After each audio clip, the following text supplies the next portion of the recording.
Okay, so hello and welcome back everyone to what is going to end up being part 2 instead of, part 3 of a 4-part thing. This is probably going to end up being part 2 of a 2-part thing, so welcome back. So we're just going to be ungracefully attaching part 4 to this and making this a long part, so it's probably going to hopefully exceed my normal target time of approximately 30-ish minutes at most, but we'll see. So today we're going to be going over a thing that comes up a lot in train advocacy forums, which is the topic of slumber coaches. The slumber coach was a budget sleeper that was built by Budd in the late 1950s. That was based on an earlier design called the Budget, with 2 Ds, because Budd. The difference between the two was capacity. The Budget only had 32 single duplex roomettes, whereas the slumber coach had 24 single duplex roomettes and 8 double rooms about the size of a section. The Budget was offered in 1946, but the railways didn't go with it for whatever reason, but they would go with the slumber coaches give or take 9 years later. The slumber coach was remembered well because it offered a cheap option for people to be able to sleep on the train, which made them popular with rail fans in a handful of railways that used them before the creation of Amtrak in 1971. Investing in new budget sleepers to replace the heavyweight equipment would have been an investment that would have helped to maintain some regional trains, generally speaking. The railroads would have the old open section sleepers retrofitted to have the maximum number of beds in them. I mean, after the war, not usually before it, but again, your mileage may vary since there were like 30 different railways running passenger trains in post-World War II America. But anyways, these beds would be sold for tourist rates, which was basically meant that they were cheaper than a normal section, but they were still more expensive. And as mentioned in this and other videos, heavyweight trains were worn and obsolete before the Second World War, and again, passenger tastes were also starting to change a little bit, and the type of passenger was also very much starting to change. The people who were riding the trains were starting to want privacy if they paid for sleeper space. On top of this, the people who wanted to take the trains were also the same people who weren't paying for first-class fares. The problem with tourist rates was that they were still relatively expensive compared to a slumber coach, and and also in some cases even the tourist rates included first-class extra fares, whereas a slumber coach was the basic coach fare plus an accommodation charge. Another thing railroads started doing in the 1950s was retire a good chunk of their tourist sleepers without replacing them due to the general decline in ridership, which, as I mentioned I think in the last video, was actually a fairly common practice, was to discontinue a train with like the crappiest equipment and then just scrapping the equipment as the trains are getting canceled. Anyways, the Budd slumber coach was an interesting piece of equipment that older rail advocates, I'm saying that in quotes, loud as being the thing that could have saved private passenger rail in this country and prevented the formation of Amtrak. The Budd slumber coach was a budget sleeper that crammed about 40 people into one car. This was, as I said, in 24 single rooms and 8 double rooms. Tourist sleepers could at most carry 32 passengers, all in single occupancy beds with little privacy. At this time, the comparable Pullman all-roomette car could carry 22 people, and most chair cars carried about 46, so 40 is a good number if you are a very cost-conscious railroad, which most of them were by the mid-1950s through to, 1969. So the slumber coach could carry up to 40 people, almost as much as a chair car, and more than tourist sleepers 32, and nearly twice as many as an all-roomette car. Slumber coach wasn't built until the mid to late 1950s, and the railroads by then had lost interest in their passenger trains. Most of the ones that were built and leased by Budd, and a handful were rebuilt Budd 22 roomette sleepers, which I think was done by the New York Central, and maybe the B&O, I'm not really sure, off the top of my head, and I forgot to put it in the notes. These advocates usually say something to the effect of, if the slumber coach had come a decade earlier, it would have saved the railroads. The truth of the matter is, Budd already had the designs of a car they called the Budget, again with 2 Ds in 1946. This was a 32-room duplex sleeping car, single room mind you, that was, again, in a similar setup to the duplex single sections on the slumber coach, and the sad truth is the railroad just didn't want to buy them and put them in their post-war fleets. Even railroads that bought new train sets still bought the brand new 16-section tourist sleepers instead of the 32 duplex room Budget. Mostly, one notable example of this was the California Zephyr, which the Burlington, Rio Grande, and Western Pacific actually did buy the tourist sleepers. When they bought the equipment, they didn't re-equip the train. Instead of the duplex sleepers, the Budgets, so that's just a thing. And again, the Budgets had to have the same capacity as a tourist section sleeper, and you get to travel in a private room instead of just a bed. But again, I'm guessing the point of the California Zephyr was to have, although a cheaper space, still have it be quasi first class, because that was the business they were going for. Anyways, and even if the railroads did replace tourist sleepers with Budgets, slumber coaches, and some sort of 4-person room, that wouldn't have saved the private railways. At best, this would have staunched the bleeding that the railroads were facing. The railroads that did use slumber coaches did manage to maintain ridership and their just numbers in general, and get more revenue out of coach passengers when they introduced them. Slumber coaches were generally filled to occupancy, which meant that passengers were happy with the slumber coaches. One example fare for a slumber coach was the Washington, D.C. to Chicago service on the Baltimore and Ohio Railroad. So these are approximate prices, so fair warning. The coach fare was $27 and a roomette was $48, which included a $12.40 charge to Pullman for the accommodation charges on top of a $36 ticket, and the cost for a slumber coach single room was $33 total. Now it has to be pointed out that the railroads only kept the first class part of the roomette fare, and the $12.40 charge went to Pullman, not to the railroad, but all of the slumber coach charge went to the railroad. Slumber coach passengers also didn't have access to first class portions of the train, such as lounges and just generally where the sleeping cars were. This basically meant that the railroads were able to collect about 90% of the fare of a first class ticket without having to provide first class benefits, which at this point was basically just dome and lounge access. Even if the slumber coaches had become more widespread, that wouldn't have stopped the bleeding for good. Some railways made it a point to have all first-class trains and refused to put budget options on their trains. Some railways thought it was better to run empty sleeping cars than run mostly full slumber coaches out of pride rather than business sense. I am being a little bit tongue-in-cheek on that point, but I mean, it seems to be that a lot of railways would have preferred an empty train than one that was full and making revenue. But again,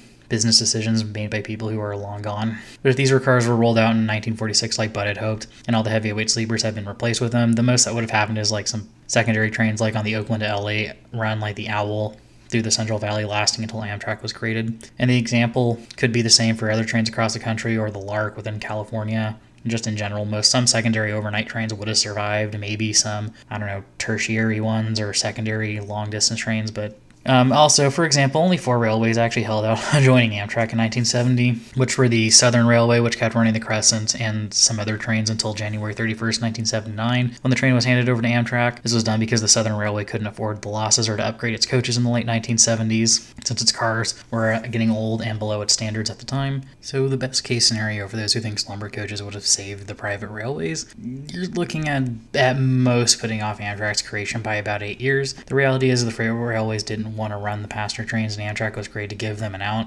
Having more trains breaking even or losing less by 1968 wouldn't have changed the railways' collective desire to rid themselves of passenger trains. It would have just given Amtrak more to inherit from the private railways. Also, a secondary point is that the railways that did run slumber coaches before the creation of Amtrak did end up joining Amtrak in 1970 anyways. So if the slumber coach or budget had become more widespread in the US by 1955, it was highly likely that they still would have wanted the government to take over their passenger obligations as common carriers in 1970. The 4 railways that did keep their own passenger trains after the creation of Amtrak was the Southern Railway out of corporate pride. The Central of Georgia, which I think was partially owned by the Southern Railway at this point, was because they had their holding company or whatever got to run an unregulated bank in exchange for running passenger trains. The Rock Island, which was too broke to take over the trains and still was getting money from the state of Illinois to run their 2 trains. And the Rio Grande, which feared that Amtrak would have run more trains than they were willing to deal with on their main lines. None of these reasons included running slumber coaches, and that the railway is still making a profit off these trains. The Rock Island actually was on the brink of bankruptcy for almost a decade before the creation of Amtrak.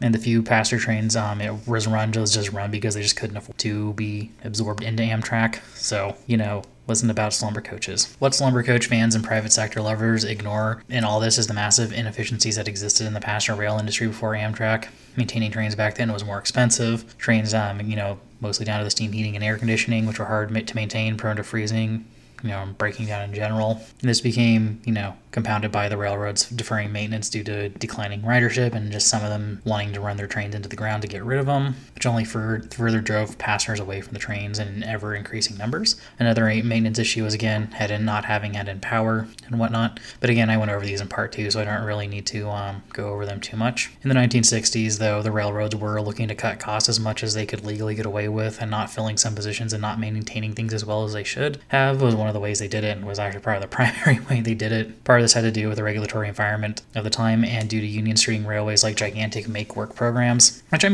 not personally against, but doing it through the private sector never works well. These days we do this through infrastructure spending by having more people working than we really need. It's one of the reasons why building things cost so much, because unions jealously guard what they have rather than looking to the future or advocating for something different. Or to continue hammering this point home again and just over again, the private sector does not exist to promote the public good. The private sector only works for the public good when the government pays them to do so, or they do so incidentally. The private sector's job is to make a profit off of whatever it is they do or the services they provide. I'm going to put this in a transportation context. It's like how modern airports are designed to remodel to be malls that just so happen to have a concourse shoved in the back somewhere. Airports are now malls that have a secondary purpose of being an airport. A private company is the same way. Whatever benefits the collective good is done at best as a secondary goal of making the profit. If you as a person or institution who wants to have a make work program, just push for a make work program or more infrastructure spending and some like amount of crew reform or something. A federal jobs guarantee is better than trying to saddle the private sector with requirements to have, 50 workers and 10 shovels. It's just better to have an advocate and design a system that allows the other 40 people to do something productive with their time. So to conclude, slumber coaches would not have saved the passenger trains run by the private railways before the creation of Amtrak. All the railways that did use them joined Amtrak in 1970 anyways. Slumber coaches would have at best reduced the losses on secondary trains and may have kept a few running after the mail subsidy was cut in 1968. This would have been a good thing since this would have left Amtrak with more routes to play with when they came into existence, and because some of them would have had smaller losses, which was one of the driving reasons for the Amtrak lines that survived. But that woulda, shoulda, coulda part is going to be the next part. So intermission time.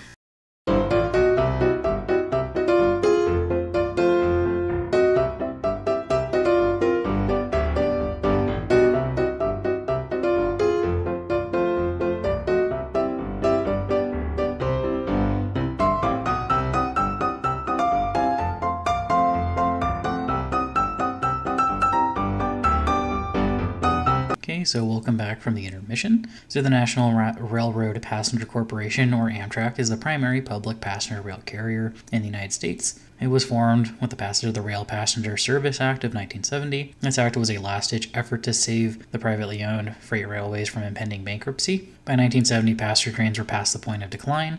The freight railways were losing $200 million per year, which is about $1.45 billion in 2020 dollars, which was about 40% of their operating income. Now, a quick note, operating income is not their profit. Operating income is the income from your primary business activity minus the total costs of said activity, which does not include like debt payments and taxes or other side hustles that the railways might have had. So throughout this two-parter and the other videos on this channel, I've talked about the decline of passenger rail in the United States, but never really went into detail about how deep and steep the decline was. On the eve of the Great Depression, there were some 20,000 intercity passenger trains, or just passenger trains in general, I'm not really sure. Source never really specified. In the U.S. in the 1920s. By 1970, this had fallen to about 440 intercity trains and about, from what I can gather, about 500 commuter or suburban trains. Out of the 440 intercity trains that were running in 1970, that number was cut to 184 when Amtrak started operating in 1971. Also, in the 1920s, of the 20,000 passenger trains that existed at the time, 10,000 of which carried mail in some variety, which either is like solid mail trains or just passenger trains that had like a mail car attached to it. By 1965, the number of mail trains which were running in the country had dropped to 190, and most of which were dropped after the mail contract were expired and were cut in 1968, but I'll get that in its own video. So between the Roaring 20s and the creation of Amtrak, we're talking like well over 90% decline in the number of trains in this country. And this is in the days before the Amtrak was created. And like I mentioned, there were about 500 passenger train or commuter trains in this country in the late 1960s. That number was around 2,500 in the 1920s. So again, one of the many parts of the acts that created Amtrak was that it required the creation of a national network to be put in place on May 1st, 1971, which meant that the newly formed corporation would have to whittle down the 440 trains into a consolidated network to succeed the private railways. And hopefully here I'll be putting these maps up as to what the railways looked like the day before Amtrak took over and what it looked like after Amtrak took over. Hopefully before and after. And as you can see, there actually was a massive cut the day Amtrak took over. Like, there were far fewer city connections literally the next day than there were, just a day earlier. And the next few maps will hopefully, if I remember to chuck them in, will just show the, Amtrak through history, or at least passenger rail from 1962 onward to 2005. Those will probably just be kind of running in the background while I'm talking. So Amtrak massively cut passenger service after it had already been massively cut before its existence, and this was all a choice on the part of Congress and President Nixon. The politics around Amtrak's creation was different than the politics surrounding Amtrak today. In the late 1960s, the Democrats were against subsidizing private passenger rail services, and the Republicans were against nationalizing the rail industry. So no one really wanted to be seen as helping the railways at the public expense too much, and this debate kind of floated around until 1970 when the Penn Central Railroad, the biggest railroad in the United States, declared bankruptcy, and subsequently followed by a bunch of other railroads in the years after. And I think even later on it was the successive bankruptcies that led to Conrail. The bankruptcy court cited that the operation of the money-losing passenger trains was one of the main reasons why the Penn Central fell into bankruptcy. This shocked Congress into passing the Rail Passenger Service Act to relieve the railways of their common carrier requirements to run passenger trains, or at least give the railways an out. Part of the hope was that the creation of Amtrak was that it would be able to break even after a few years and run at a profit by the end of the 1970s, which has never come true. And 2019 was actually the closest year they've ever come to breaking even, and I think their loss was like 40 million rather than like hundreds, if not millions, if not a few billion. So it's gotten better. So this brings us to the conflict that's inherent in transportation, which is that there is idea that trains can and should break even, and also they can do this while serving the public interest. This is a conflict because, as I mentioned in other installments of this channel and in part 1 / part 1 and 2, whatever we're calling it, profit and public good are not always compatible. Private for-profit companies only benefit the collective good as a spillover effect. When it comes to public transportation, public goods, and public goods in general, it means serving underserved populations, meaning transit-dependent populations, along with what are called choice riders. The difference is that transit-dependent populations tend to be poorer, meaning you can't charge them as much, whereas choice riders are generally willing to pay higher fares, but you need to do something more to attract them than just running the service. And normally government regulators don't let companies gouge captive populations like commuters unless you live in the UK, in which case they do, because the UK privatization could be its whole video, but I'm probably not going to do that anytime soon, if ever. But the federal government didn't, want to fully pay for the existing passenger rail network because in the early days of Amtrak, passengers were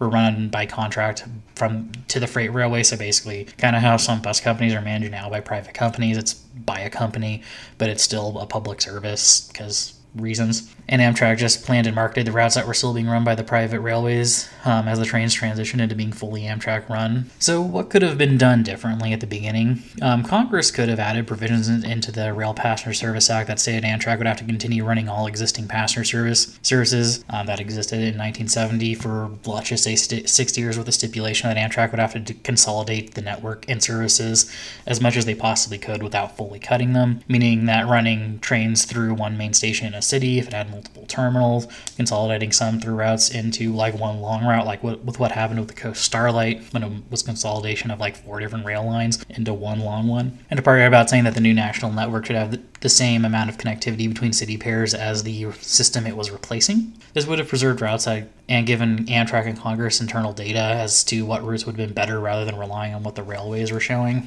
And it would have made it so that Amtrak would have had to have created a just as useful system as it would have replaced. And part of this gets into my issue that I have with politics in this country, is that basically legislative bodies like passing a thing and not actually planning a thing. So initially the Rail Passenger Service Act was passed, but without any stipulations as to what the plan for the national system would be, which is part of the reason why Amtrak got cut so much, is because there was the debate between how much of the system could actually be profitable versus how much of it was not versus what should actually be a good and useful transportation system, which I get would have delayed the passage of the act, but at the same time it would have saved so much heartache and debate that almost scuttled Amtrak immediately. Like literally they were debating what routes would be running, like literally up until like Christmas, like a few months before the trains were going to be rolling. So again, a little bit of planning or just the stipulation of the trains will keep running as they would for a few years and slowly being consolidated would have been a much smoother transition, which is kind of sort of how Via Rail did it. Another set of provisions that should have been put into the Rail Passenger Service Act would be provisions that would stipulate the restarting of regional services based on service levels from the Depression era, and this would be for intrastate and interstate services. Most of the railways killed off their regional and local trains long before the creation of Amtrak, but to have a balanced transportation system, quoting the Rail Passenger Service Act, which is what they said was needed, Amtrak would have to have regional service on top of long-distance trains. And this is something that we still do need to this day. A system where most of your mileage is covered by a once-a-day train is not a balanced transportation system. This is not balanced because in most of the country you can't make a day trip, and even if you can only make it in one direction. And there's still a lot of cities in this country that are fairly decently sized that don't have passenger service at all, like Las Vegas, Phoenix, Columbus, Nashville, Des Moines. To reduce traffic like the Rail Passenger Service Act said was necessary and that Amtrak would be a part in. Amtrak needs to have train services. It services route around 300 miles multiple times a day, and this needs to be done by the federal government, or at least funded by it to some extent. And the Fed, my point is that the federal government already does this with highways and airports, so adding trains into it's really not going to be that much. And honestly, Amtrak can get away with running fairly good services on fairly little amount of money because trains are still fairly cheap because, trains good, cars bad. When Amtrak was created, routes were put into categories, which were under 300 miles is a corridor and over 300 is a long haul, which is better than the modern designation of under 750 miles makes it a national route, and over 750 is a national route, under 750 is a state route. A better route designation would be under 3 miles is a local route, 3 to 500 miles is an interstate route, and over 500 miles is a long haul route, and to federally fund all of these. And by appropriately, I do mean federal government budgeting money for Amtrak to be used on behalf of the states to run local trains, whether or not they wanted to plan their own. For state corridors, budgeting $65.25 million in 1971 or $1970, I can't remember which, would have been about $150,000 per House district, which would be about $425 million today. State corridors are necessary since a balanced transportation system requires alternatives, and as I mentioned before, having a rail line that at best you can make a day trip in one direction is not a balanced system. Since going in the other direction would require an overnight stay, people would more likely choose a different way of getting around. For routes under 300 miles or under a 4-hour trip time, that basically means you need about 4 daily round trips to be at least kind of useful. And I mean every day, not just like weekdays and then screw the weekends, like every day, like all 7 days of the week. This is because 4 trips would allow for trains to be scheduled so that someone could make a trip in either direction at different times of the day and have the option of returning the same day. People aren't going to ride a train if there is no possibility of coming back during the same day. Some people will take the train even with an inconvenient schedule because they lack any other choice. For example, if Greyhound or whatever bus company runs in your area has cut or eliminated service and you don't have a car, you're gonna take the once-a-day train regardless of how inconvenient it is for you. As for the interstate/regional routes, funding them would generally require about a third of what the state and local routes would get, which would be around $21.75 million in 1971 dollars, which is about $142 million in 2020 dollars. Less funding would be necessary since there would be fewer viable routes in 1970 and the run times would be longer. For instance, a 450-mile route would take 6 hours to run at a 75-mile average average speed, and 9 hours at 50 miles per hour. And back in the 1970s, some routes, especially in the Midwest, were in really bad shape, so 50 miles an hour would be kind of a stretch on some of them. So most of these routes would either have 1 or 2 daytime runs and an overnight run. For example, the Coast Daylight, as mentioned in its video, only had 2 daytime runs in the Lark overnight at its height, and the Daylight took 9.5 hours to make its run between San Francisco and Los Angeles with diesels. These days it takes closer to 12 hours to make the trip between Oakland and Los Angeles. So now I'm going to just pop in, because I didn't really put in a good note for this as to what we could have had in, let's say we had done the year keeping the existing system for 6 years and then transition into a newer, more useful, or at least equally as useful national system. So the map that I just popped up would be what we could have had in the late 1970s, what we could have had by now, and will pop up a little bit later on, and what we should be working towards as well. So what could we have now, and what should we be working for? So what should be popping up on the map now is what we should be working for presently to have as a national Amtrak system, national Amtrak system, and which is also going to be partially a system of state systems, but again, semantics. So on the map now is the following: would be the interstate and or regional corridors that I would set up. These are basically based on the rule they should serve at least 3 states or be in the 3 to 500 mile range. Some of them will vary by length a little bit, or a lot. And these interstate routes would generally be centered around Chicago, Atlanta, Washington, D.C., Dallas, and Denver, Albuquerque, and Salt Lake City. But again, mostly Chicago and D.C. and a few other cities. The state networks would be far more extensive than what we have in any state at this point, because again, the federal government would be having to be the ones kick in. Basically, every state in the lower 48 would have some level of service, and some of them would generally just be connections to neighboring states, like with what would happen with Reno and Vegas just being connected to California, and Eastern Idaho just being connected to Utah, and like Boise being connected only to like Washington and Oregon. I mean, at this point, basically most states, only 18 states have any semblance of local service that is state supported. And then if you live, which is basically outside of the Northeast Corridor, or a few continuations of it. And currently a bunch of states like Wyoming, South Dakota don't have service at all. And you have like Kentucky and Tennessee, even states like West Virginia and Atlanta, not Atlanta, but Georgia, have very minimal services. Like Atlanta basically only has like a couple trains a day, and it's like one through Atlanta and a couple through Savannah heading to Florida, which, although useful as a public transportation for the sake of public transportation, is generally to ferry tourists between the Northeast and Florida. But again, it's better to have more than just being, going back to regionalism. So a question the libertarian-minded would ask is why we shouldn't just have private companies do this instead of the big bad government-run Amtrak. The reason is that private companies largely don't want to deal with transportation as a private business. For example, bus companies are constantly cutting and eliminating services across the country and focusing on bigger cities, which generally means just sitting in traffic, which means that it's dubious as to whether or not this will actually help with traffic or, overcome the fact that you're still riding a bus. As I mentioned before, buses are less attractive than trains for many reasons. Generally, this has to do with them being more cramped and that you can't really move around as much, and you only can improve the amenities so much given the space. With a train, you can have a car just for business class, a car just for coach, sleeping cars with various different types of rooms as was done before Amtrak was created, lounges and food service cars and so on. Buses only have so much space, and non-revenue space is going to be expensive when space is at such a premium. And for private example, even Brightline doesn't have a food service car, it only has carts. So, which also brings us to the topic of Brightline, which is an attempt to build a high frequency, higher speed line between Miami and Orlando. This is a big milestone in the US since it's our first private rail operation since the beginning of Amtrak and isn't an excursion railway. Its future is dubious though, and let's be real, the people behind it are developing their real estate near stations, and this is a fairly normal business model in the US, and the streetcars were generally built using this model. The land was generally used, the streetcars justified selling the land off and developing it, so it seems that could be the way Brightline is going.